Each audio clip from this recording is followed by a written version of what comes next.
राष्ट्रिय प्रजातन्त्र पार्टीको एकता महाधिवेशन सुरु। नेतृत्वको कमजोरीका कारण पार्टीको मुद्दा ओझेलमा परेको नेता कार्यकर्ताको गुनासो। अत्यावश्यक काम बाहेक विदेश भ्रमण नगर्न स्वास्थ्य मन्त्रालयको अपिल। कोरोनाको नयाँ भेरिएन्ट भित्रिन नदिन सावधानीका उपाय अपनाउन आग्रह। नेपालमा HIV एड्सबाट संक्रमित हुनेको संख्या घटेको सरकारी तथ्याङ्क। 10,000 बढी संक्रमित सरकारको सम्पर्कमै आएनन्। कोरोनाको नयाँ भेरिएन्ट ओमिक्रोन साउदी अरेबियामा पनि देखियो। र लुम्बिनी प्रदेश अन्डर 19 पुरुष राष्ट्रिय क्रिकेट प्रतियोगिताको फाइनलमा प्रदेश 9 विकेटले पराजित। नमस्कार, कान्तिपुर डायरीका साथमा सुनिता र इन्द्रलक्ष्मी। समाचार अब विस्तारमा। राष्ट्रिय प्रजातन्त्र पार्टी राप्रपाको एकता महाधिवेशन शुरू भएको छ। काठमाडौँको भ्रिकुटी मण्डपमा शुरू महाधिवेशन 3 दिन चल्नेछ। उद्घाटन सत्रमा आज प्रधानमन्त्री एवं नेपाली कंग्रेसका सभापति शेरबहादुर देउवा लगायत दलका नेताहरूले सम्बोधन गरेका थिए। प्रधानमन्त्री देउवाले राष्ट्रिय हितको मुद्दामा सबै दल मिलेर अघि बढ्नुपर्ने बताउनुभयो। 2076 फागुनमा राप्रपा र राप्रपा संयुक्त बीच एकता भएपछि पहिलो पटक एकता महाधिवेशनले नयाँ नेतृत्व चयन गर्न लागेको हो। नयाँ नेतृत्वका लागि वर्तमान अध्यक्ष कमल थापा र राजेन्द्र लिङदेन बीच प्रतिस्पर्धा हुने भएको छ।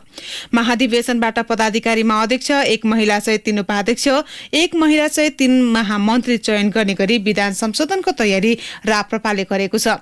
1324 प्रतिनिधिले नयाँ नेतृत्वका लागि मतदान गर्नेछन्। यसैबीच राप्रपाको एकता महाधिवेशनमा सहभागीहरूले पार्टीको राजनीतिक एजेन्डा ठिक भए पनि नेतृत्वको गतिविधि सही नभएको टिप्पणी गरेका छन्। नेतृत्वको अदूरदर्शी र अक्षमताले पार्टी संगठन विस्तार हुनुको साटो खुम्चिएको भन्दै महाधिवेशन प्रतिनिधिहरूले चिन्ता प्रकट गरेका हुन्। आफैले बोकेको राजनीतिक एजेन्डाको बोझले थिचिएको राप्रपा एकता महाधिवेशनपछि तङ्ग्रिने आशा कार्यकर्ताले छोडेका छैनन्। राष्ट्रिय प्रजातन्त्र पार्टी राप्रपाको एकता महाधिवेशनको उद्घाटन सत्रमा सम्बोधन गर्ने क्रममा माओवादी केन्द्रका अध्यक्ष पुष्पकमल दाहालले अन्य एजेन्डामा विमति रहे पनि राष्ट्रवादी चरित्रका हिसाबले आफू पनि राप्रपाको सहगोत्री भएको बताए। हाम्रो मत त मिल्दैन। म गणतन्त्रवादी, म धर्मनिरपेक्षतावादी, तर म पनि तपाईहरु जस्तै राष्ट्रवादी। दाहाल जस्तै भनाई राप्रपामा अध्यक्षका प्रत्याशी रहेको राजेन्द्र लिङदेनको पनि छ। उनको बुझाइमा राप्रपाले बोकेको एजेन्डा सही छ, तर एजेन्डालाई अघि बढाउन सक्ने नेतृत्वको ल्याकत छैन।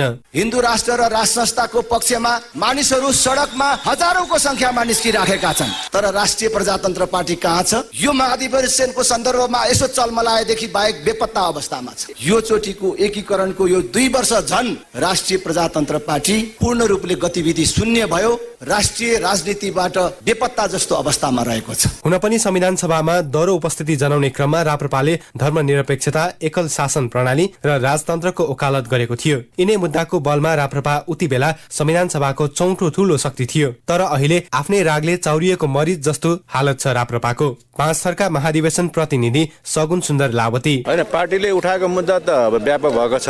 जस्तै 62-63 को परिवर्तनको समयमा पहिलो पटक फर्स्ट टाइम भोटर्स भन्छौँ जसलाई, त्यो जमात, त्यो पुस्ता, ती नेपाली युवा नवयुवकहरूले चाहिँ तपाईको अहिले राष्ट्र संस्था, हिन्दू राष्ट्रको पक्षमा देशव्यापी सडकमै आएर सार्वजनिक रूपमा माग गरेका छन्। त्यो समूह, त्यो उमेर पुस्ताको अतिरिक्त अधिकांश आम नेपाली जनताले पनि यो मुद्दालाई माग गरेका छन्। तर नेतृत्व त राजनीतिक रूपमा गर्नलाई राजनीतिक दलकै चाहिन्छ भूमिका। त्यसमा चाहिँ राष्ट्रिय प्रजातन्त्र पार्टी, हामी आम यसका नेता कार्यकर्ता यो मुद्दाप्रति प्रतिबद्ध भएर लागे पनि त्यही हिसाब नमिले जस्तो कारण हैन चाहिँ केही हामीले गन्तव्यमा सही रूपमा यसलाई लान नसकेको चाहिँ यथार्थ हो। विगतमा पार्टी पटक पटक फुट्ने र जुट्ने प्रक्रियाका कारण पार्टीका एजेन्डा स्थापित हुन नसकेको बताउँछन् पूर्व सांसद सैन्द्र वान्तवा र राप्रपाको भ्रातृ संस्था महिला संगठनकी अध्यक्ष मीना सुवेदी। परिवर्तन पार्टीमा आउन नै पर्छ। यदि यस्तै हो भने पार्टी फेरि भोलि गएर हाम्रो पार्टीले बोकेको एजेन्डाहरु त हाम्रो त बिलाइ भएर जान्छ।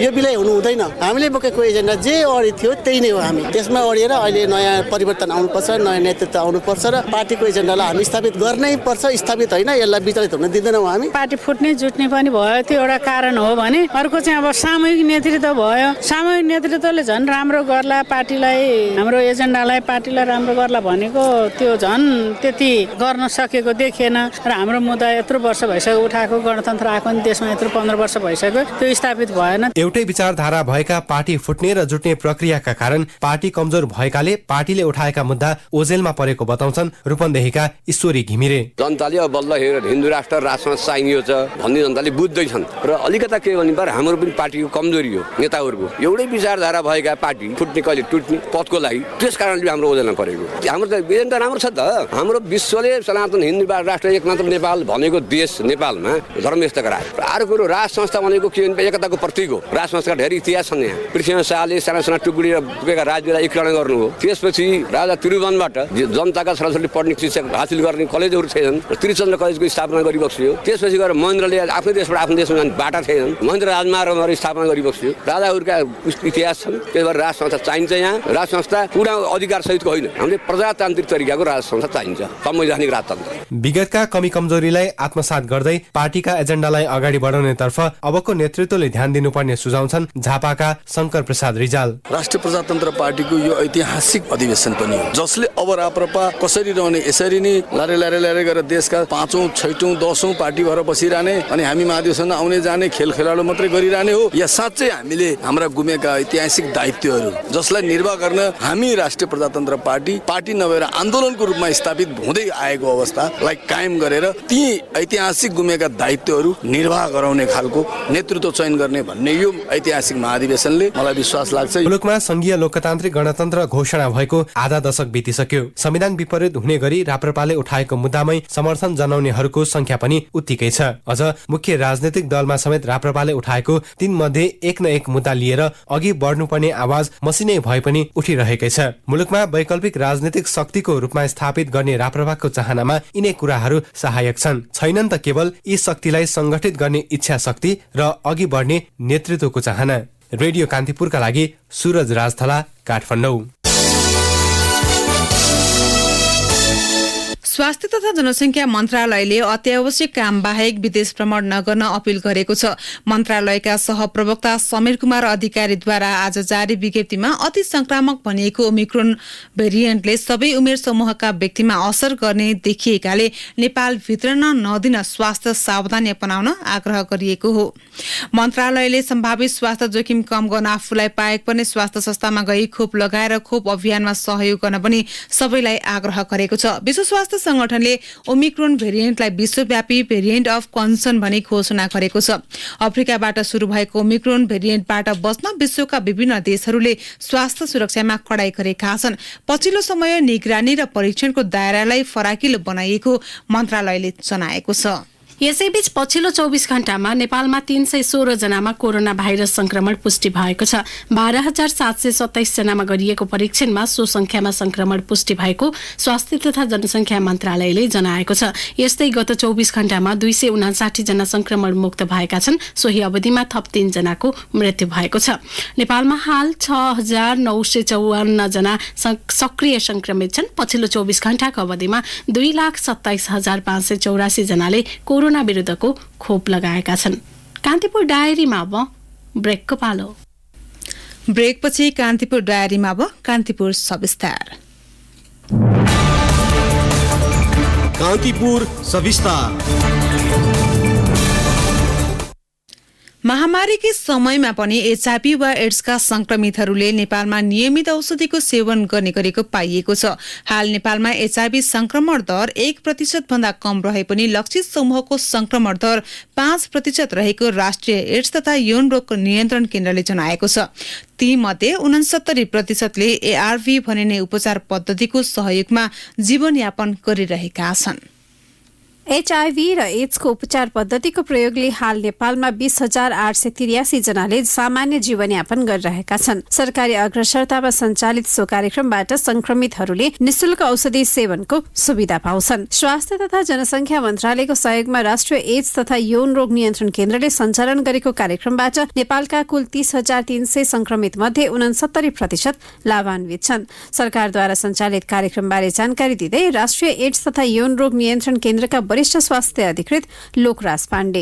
एचआईभी भनेको अहिले चाहिँ यसलाई दीर्घ व्यवस्थापन गर्न सकिने अवस्थाको सङ्कटको रूपमा लिन सकिन्छ। नियमित रूपमा एआरभी औषधि सेवन गर्यो भने यो अन्य व्यक्ति जस्तै स्वस्थ जीवनयापन गर्न सक्छन् एचआईभी संक्रमितहरूले। अहिले नेपालभरि 83 वटा एआरटी उपचार केन्द्रबाट निशुल्क रूपमा एआरभी औषधि त्यहाँबाट वितरण भइरहेको छ र साथसाथै अहिले नेपालमा लगभग 21,000 को हाराहारीमा एचआईभी संक्रमित व्यक्तिहरूले नियमित रूपमा एआरभी औषधिको सेवन गरिराख्नु भएको छ। नेपालमा एचआईभी एड्सबाट संक्रमित हुनेको संख्या भने घटिरहेको सरकारी तथ्याङ्कले देखाएको छ। राष्ट्रिय एड्स तथा यौन रोग नियन्त्रण केन्द्रको तथ्याङ्क अनुसार गत वर्ष 754 जना व्यक्तिमा एचआईभी को नयाँ संक्रमण देखिएको थियो। सो संख्यामा सन् 2010 को तुलनामा 63% कमी आएको छ। नेपालमा असुरक्षित यौन सम्पर्क नै एचआईभी एड्स संक्रमणको मुख्य कारण रहेको केन्द्रका वरिष्ठ medical superintendent doctor Pawan Kumar शाहको भनाइ छ। पहिलाको हिसाबले त्यो चाहिँ घटेको अवस्था छ। एचआईभी संक्रमितहरू अझै पनि पहुँच भन्दा बाहिर छन्, हाम्रो सरकारी सेवा भन्दा बाहिर। कोही डायग्नोसिस भएर हैन ट्रिटमेन्टमा इन्भल्भ नभएको अथवा चाहिँ कोही बाहिर चाहिँ भएको उहाँहरूको संख्याहरू छोडेर हेर्दाखेरि अझै पनि हामी चाहिँ जुन अनुमानित छन् त्यो पुग्न चाहिँ अझै पनि सकेका छैनौँ। तर पहिलाको हिसाब भन्दा चाहिँ अहिले चाहिँ एचआईभी संक्रमित जुन पुराना र नयाँ संक्रमितहरू हुनुहुन्छ उहाँहरूको चाहिँ अहिले चाहिँ सेवामा चाहिँ पहुँच चाहिँ बढ्दै गएको अवस्था। साथै एचआईभी संक्रमितको रगत प्रयोग, रगतबाट बनेको पदार्थ तथा अङ्ग लिँदा सुईको साझा प्रयोग लगायतका कारण पनि एचआईभी सर्ने भएकाले सावधानी अपनाउन चिकित्सक सुझाउँछन्। विश्व स्वास्थ्य संगठनले महामारीका समयमा असमानता हटाउँदै एड्सको अन्त्य गर्न सुझाव दिएको छ। सन् 2020 को अन्त्यसम्ममा संसारमा 3,77,00,000 व्यक्तिहरूमा एचआईभी संक्रमण भएको अनुमान छ।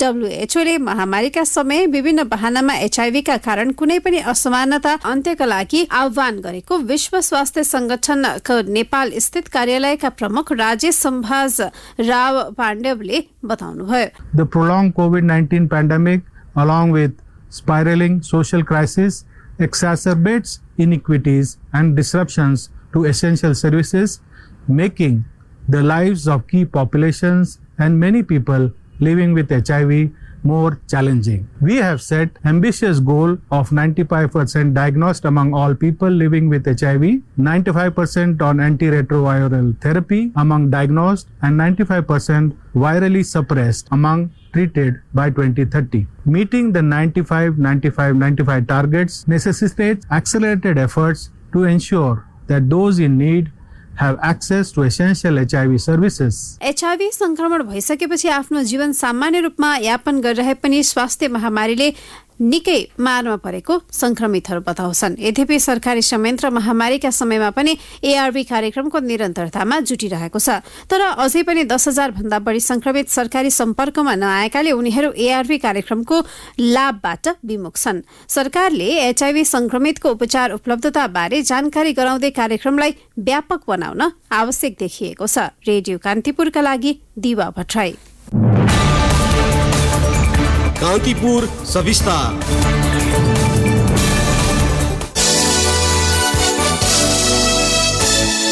ठूलो जनसहभागिता र तामझाम सहित पदाधिकारीमा 9 नयाँ अनुहार भित्र्याउँदै एमाले पार्टीको आवधिक महाधिवेशनलाई बिट मारेको छ। नेपाली कम्युनिस्ट आन्दोलनको मूल प्रवाह दाबी गर्दै आएको एमालेको यो महाधिवेशनले बोकेको अर्थ र यसले सृजना गरेको बहसमा आधारित भएर तयार पारिएको एक टिप्पणी।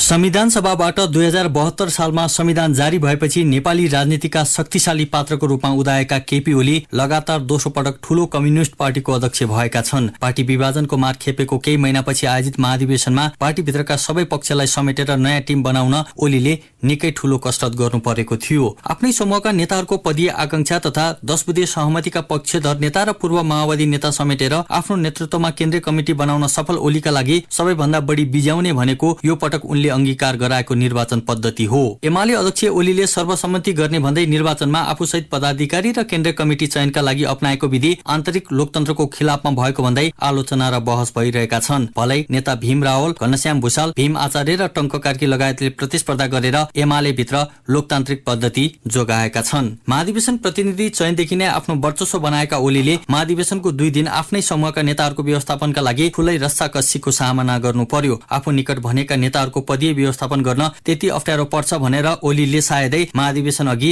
सोचेका थिए होलान्। सबैभन्दा ठूलो झड्का नेता रावलले अध्यक्षमा प्रतिस्पर्धा गर्नु थियो। पार्टीको सर्वमान्य नेता बन्ने ओलीको आकांक्षामा 8औं महाधिवेशनमा आफ्नै टिमबाट प्रतिस्पर्धा गरेका उनै भीम रावलले चिसो पानी खनाइदिएका थिए। त्यसो त विधान महाधिवेशनले बनाएको विधानलाई परिवर्तन गरेर आफू सर्वमान्य नेता बन्न खोज्ने ओलीको शैलीलाई एमाले जनले नै मन पराएका छैनन्। ओलीले आफूले तयार पारेको सूची अनुसार नै अधिकांश नेतालाई जिताउन सक्नु सबैभन्दा ठूलो सफलता हो। एमालेको आन्तरिक राजनीतिलाई नियाल्नेहरूका अनुसार महासचिवमा शंकर पोखरेललाई निर्विरोध जिताउन सक्नु ओलीको अर्को सफलता हो, किनभने शंकर पोखरेल वैचारिक र संगठनात्मक दृष्टिले सशक्त नेता हुन्। निर्वाचित पदाधिकारीलाई समावेशी बनाउन सक्नु पनि ओलीका लागि खुसीकै विषय हुनुपर्छ। तर निर्वाचन गर्दा अपनाएको विधि र तरिका अनि उनको टिममा नपर्दा असन्तुष्ट बनेका नेताहरूको व्यवस्थापनको चुनौती उनी माझ उभिएको छ। घोषणा सभामा ओलीले दिएको एउटा अभिव्यक्तिले उनी स्वयंलाई गिज्जाइरहेको हुनुपर्छ। ओलीले भनेका थिए अहंकार दम्ब पाल्ने व्यक्ति नेता हुन सक्दैन। खासमा ओली आफैले अहंकारी र दम्बी नेताको पहिचान बनाएका छन्। उनको पछिल्लो अभिव्यक्ति अब आफ्नो कार्यशैली परिवर्तन गर्ने संकेत पनि हुन सक्छ। त्यसका लागि भने आगामी दिनमा उनको काममा निर्भर हुनेछ।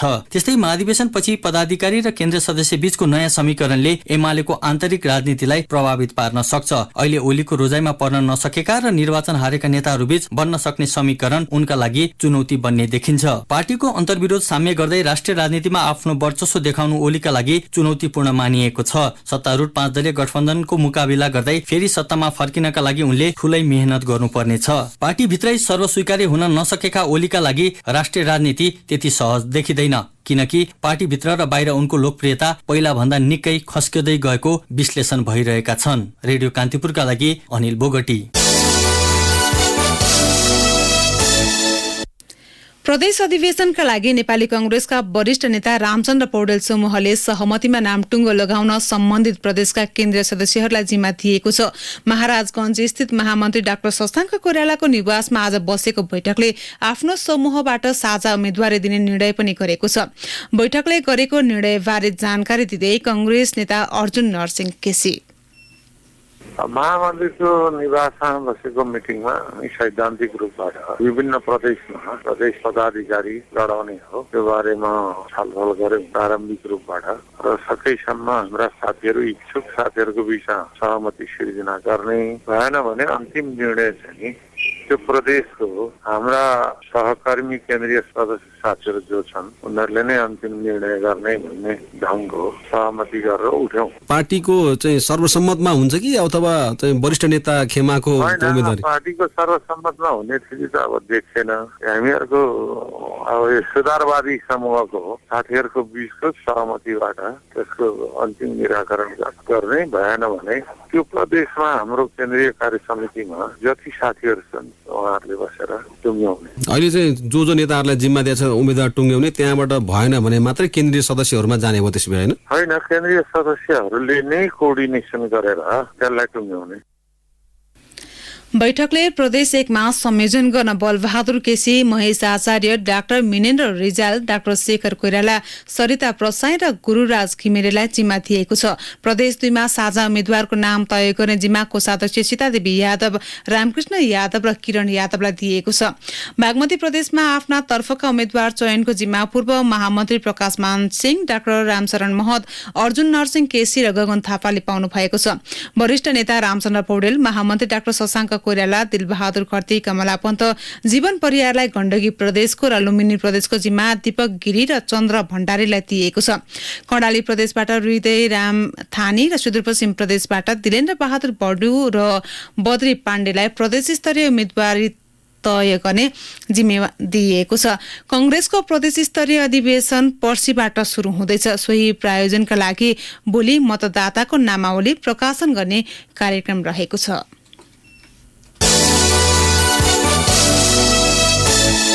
राष्ट्रपति विद्यादेवी भण्डारीले विभिन्न 6वटा अध्यादेश जारी गर्नु भएको छ। नेपालको संविधानको धारा 114 अनुसार मन्त्री परिषदको सिफारिसमा उहाँले यौन हिंसा विरुद्धका केही ऐनलाई संशोधन गर्ने अध्यादेश 2078, फौजदारी कसुर तथा फौजदारी कार्यविधि सम्बन्धी केही ऐनलाई संशोधन गर्ने अध्यादेश 2078, नेपाल प्रहरी र प्रदेश प्रहरी कार्य सञ्चालन सुपरिवेक्षण र समन्वय पहिलो संशोधन अध्यादेश तेजाब तथा अन्य घातक रासायनिक पदार्थ नियमन अध्यादेश 2078, सामाजिक सुरक्षा पहिलो संशोधन अध्यादेश 2078 र रेलवे अध्यादेश 2078 जारी गरेको राष्ट्रपतिको कार्यालयले जनाएको छ।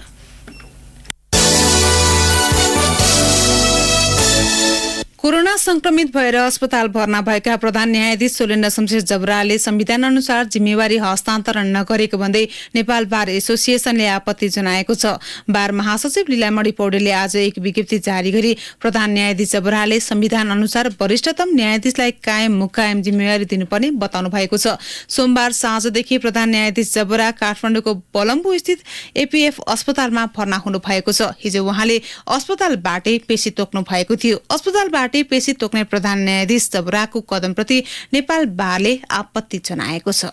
यसैबीच सर्वोच्च अदालतमा गोला प्रणालीबाट मुद्दाको पेशी तोक्न सुरु भएको छ। नेपालमा आधुनिक न्यायालयको इतिहासमा पहिलो पटक सर्वोच्चमा गोला प्रणालीद्वारा आजदेखि मुद्दाको पेशी तोक्न सुरु भएको हो। यो सँगै प्रधान न्यायाधीशको तजविजीका आधारमा तोकिँदै आएको इजलास हटेको छ। यो प्रणाली अब उच्च र जिल्ला अदालतमा समेत विस्तार हुने सर्वोच्चले जनाएको छ।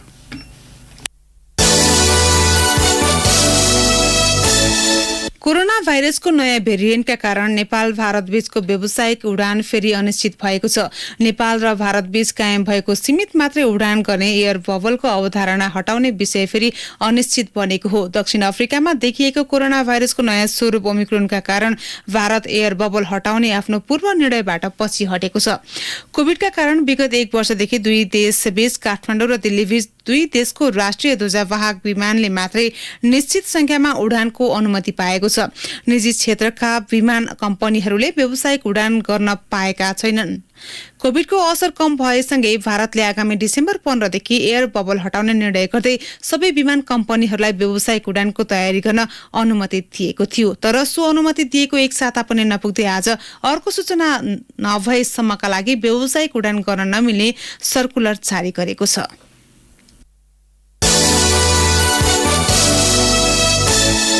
कांग्रेस संसदीय दलका नेता समेत रहेका कर्णाली प्रदेशका मुख्यमन्त्री जीवन बहादुर शाहीले विश्वासको मत पाउनु भएको छ। आजको प्रदेश सभा बैठकबाट मुख्यमन्त्री शाहीले विश्वासको मत लिनु भएको हो। 3 सदस्यीय गठबन्धनको समर्थनमा मुख्यमन्त्री बनेका शाहीलाई 4 दलका 22 सांसदले विश्वासको मत दिएका हुन्।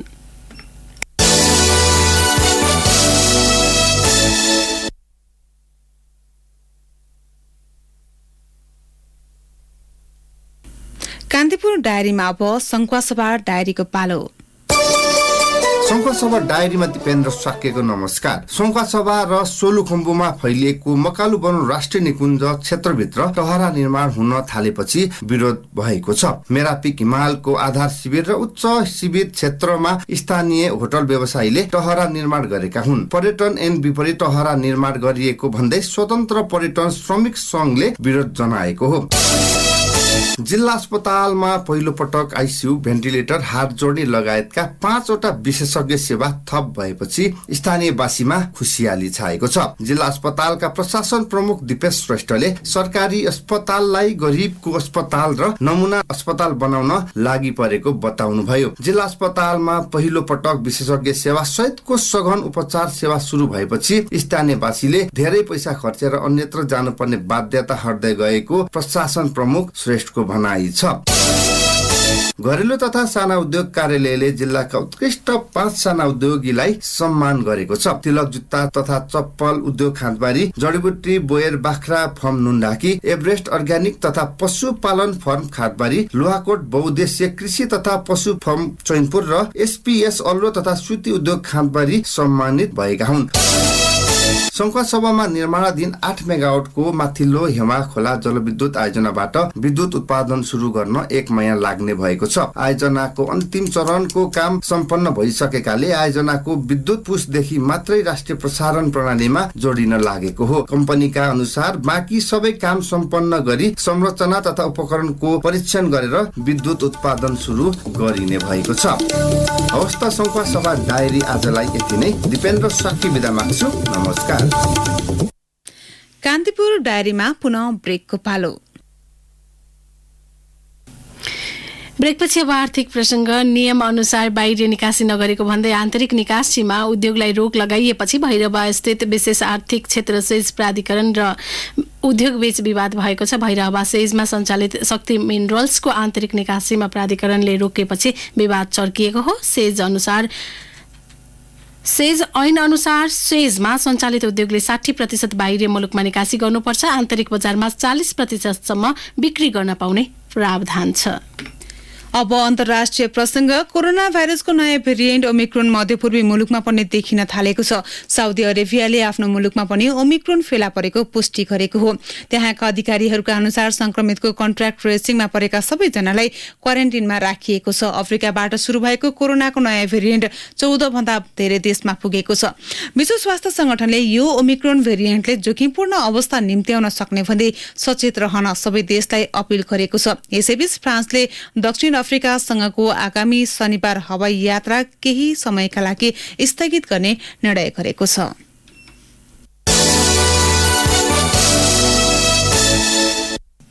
अब खेल प्रसङ्ग। लुम्बिनी प्रदेश अन्डर 19 पुरुष राष्ट्रिय क्रिकेट प्रतियोगिताको फाइनलमा प्रवेश गरेको छ। काठमाडौँको कीर्तिपुर स्थित त्रिवी क्रिकेट मैदानमा आज भएको खेलमा प्रदेश 2 लाई 9 विकेटले हराउँदै सुदूरपश्चिमले फाइनल यात्रा तय गरेको हो। प्रदेश 2 ले प्रस्तुत गरेको 169 रनको लक्ष्य लुम्बिनीले 26.5 ओभरमा मात्र 1 विकेट गुमाएर भेट्टायो। जितसँगै सुदूरपश्चिम फाइनलमा स्थान बनाउने पहिलो टिम बनेको छ। लुम्बिनीले 6 खेलमध्ये 5 मा जित निकाल्दै फाइनल प्रवेश गरेको हो। प्रदेश 2 को 5 खेलमा यो तेस्रो हार हो। प्रदेश 2 ले अन्तिम खेलमा भोलि कर्णाली प्रदेशसँग प्रतिस्पर्धा गर्नेछ। आजै काठमाडौँको मूलपानी मैदानमा भएको अर्को खेलमा सुदूरपश्चिम प्रदेशले प्रदेश 1 लाई हराउँदै फाइनल प्रवेशको सम्भावना जीवितै राखेको छ। सुदूरपश्चिमको 5 खेलमा यो तेस्रो जित हो। प्रदेश 1 ले प्रस्तुत गरेको 91 रनको सामान्य लक्ष्य सुदूरपश्चिमले 31 ओभरमा 4 विकेट गुमाउँदै लक्ष्य पूरा गर्यो। प्रदेश 1 ले पनि समान 3 खेल जित्दै फाइनलको सम्भावना कायमै राखेको छ। प्रदेश 1 ले अन्तिम खेलमा भोलि गण्डकी प्रदेशसँग प्रतिस्पर्धा गर्नेछ।